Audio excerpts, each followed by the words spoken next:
Well, as promised, we have a very special guest with us today, Archbishop-Elect Richard Henning, Bishop of the Diocese of Providence, and soon to be Archbishop of Boston. Archbishop-Elect, great to be with you. Good to be with you too, Bishop. Thank you. And I'm sure this happened with great suddenness and has taken you by surprise. I know it has for all of us. Yeah. How are you feeling these days? Well, it certainly was a surprise. There's no doubt about that. It was. I didn't expect anything like this, particularly, just over a year into a wonderful time in Providence with great people. So I guess my feelings are kind of A to Z.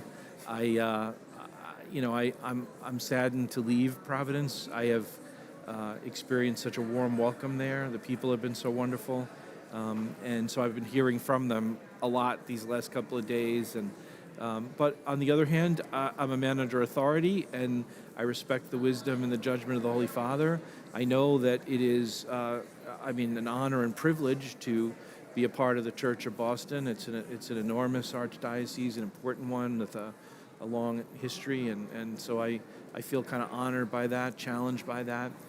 So I think my best thing to do right now is trust in Providence and go forward and do as the Holy Father asks in this new mission, and pray and hope that the people of the Archdiocese of Boston will welcome me as I've been welcomed in Providence. I think they already have. There's great excitement from everyone I speak with, Good. both inside and outside of Boston. And Halloween Day will come sooner than you think. And I know it's a bit early on, but what are your priorities as you look forward to being the Archbishop? You have to forgive me if I'm still a little vague on that, because I feel like my first job really is to simply understand and learn. I've come to New England now, but I was focused on Rhode Island, so I have to heal my ignorance, as it were, and I need to kind of hear folks who have spent a lifetime serving this church and hear their wisdom. I can tell you what some of the things are that are key or important to me in my life as a priest and as a bishop. Right? So I think maybe at the heart of it is the call to evangelize, the call to mission. I'm a student of the Scriptures. I love the Word of God. I love to preach the Word of God.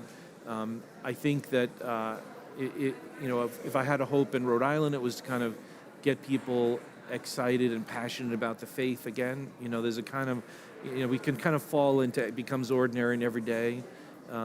You've had an archbishop who is just extraordinary, so maybe Boston is already there. We'll see. But I think evangelization would certainly be a key. Honestly, for me, and I don't mean this in a clerical sense, the priest. I am acutely aware that I cannot exercise the mission that the Holy Father has given me without being united to the priests of the Archdiocese. They are the ones who administer the sacraments, preach the word. They are the ones on the ground with people every day, and so they are key. And our shared commitment, our authenticity, our humility before the Lord, our passion and zeal for the people and the proclamation of the gospel, those are key areas of importance to me. And so I will want to very early on get to know the priests. I'll listen to their wisdom, but I think I want to kind of encourage all of us always, every day, go deeper, really look for that poverty that is Christ, that self-surrender for the sake of his people. I do speak Spanish, so I'm figuring that's going to figure it's a big help into this. And you're studying Portuguese too. Right? I'm trying on the Portuguese. I'm finding it harder, maybe because I'm older.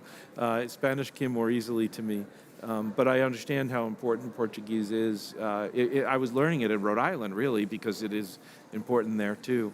But I understand there's even more Portuguese speakers in the Archdiocese. Catholic education, faith formation, these are critical areas of concern for me. So I have to learn the system in Boston, but I'm going to guess that'll be an area I'll be paying a lot of attention to.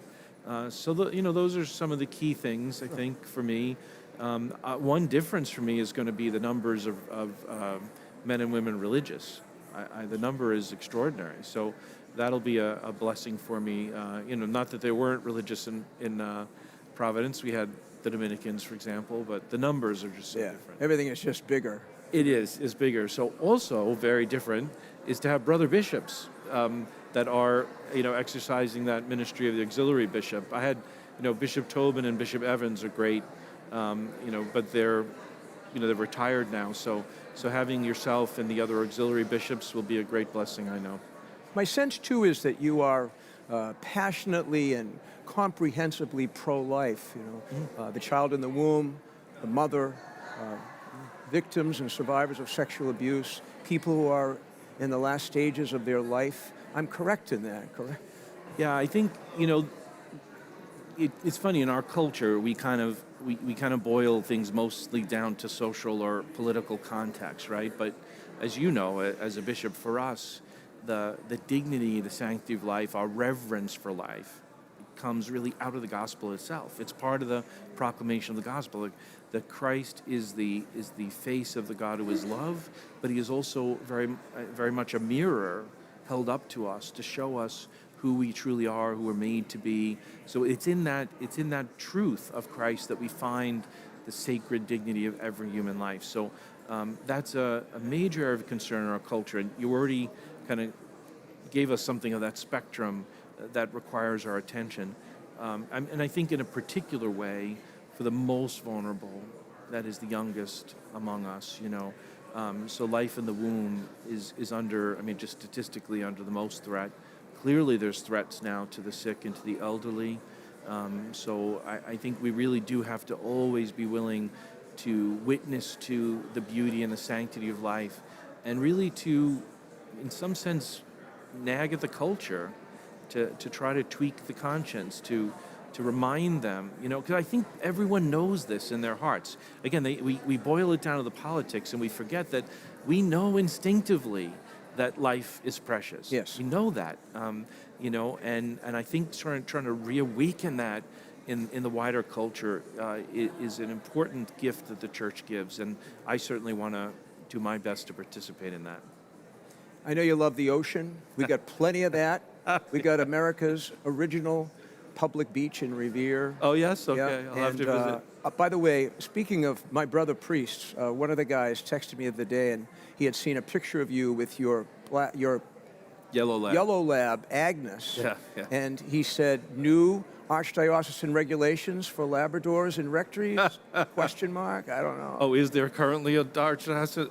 I don't even know that. I don't even know either. Okay. But the fact is that we're all very much looking forward to meeting with you, working with you, and having you as our brother and shepherd. Thank you. And remember, now, it's the Boston Red Sox, the New England Patriots, the Boston Bruins, and the NBA champion Boston Celtics.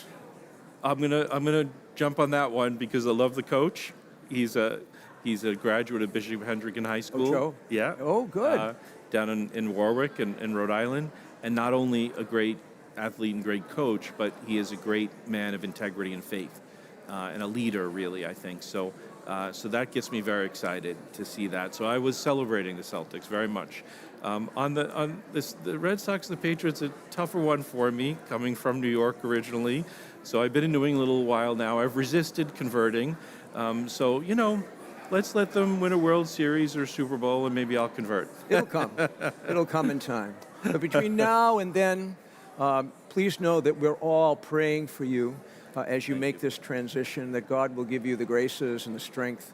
Thank you. Very much looking forward to Halloween this year. Yes. I'm going to get a lot of guff for that, I think. Archbishop Thank you. Rich Henning, thank you so much for being with us, and we'll see you soon. Thank you, Bishop. Good to be with God you bless you. today. Thanks.